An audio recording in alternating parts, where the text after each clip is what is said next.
శివుడు ఆజ్ఞ లేనిదే చీమైనా కుట్టదు, శివుడు ఆజ్ఞ లేనిదే అరుణాచలం వెళ్ళలేము.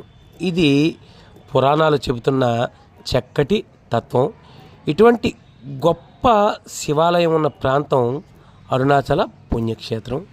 ఎంతో గొప్ప క్షేత్రం. ప్రపంచంలోనే అరుణాచల శివుడికి ఒక ప్రత్యేకమైన స్థానం ఉంది.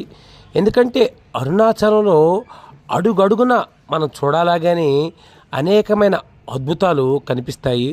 ఒక నెల రోజుల పాటు ఉన్నా సరే ఇంకా ఉన్నాయి అనేంతగా అనేక అద్భుతమైన శివలీలలు మనకు దర్శనమిస్తాయి.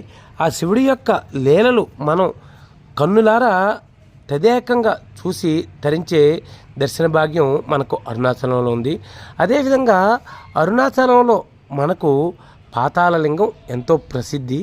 ఇక్కడే భగవాన్ రమణ మహర్షి చాలా కాలం పాటు తపస్సు చేశారని చెబుతారు. అంతటి రమణ మహర్షి కూర్చుని తపస్సు చేసిన వద్ద ఈ పాతాళలింగం స్వయంభూగా వెలిసిందని చెబుతారు. అటువంటి పాతాళలింగాన్ని మనం దర్శించుకుంటే మనకు ఈ జన్మలో ఉన్న పాపాలన్నీ తొలగి ఎంతో మంచి జరుగుతుందని చెబుతారు. చూడండి, పాతాళలింగ దర్శనం మీకోసం ప్రతి ఒక్కరూ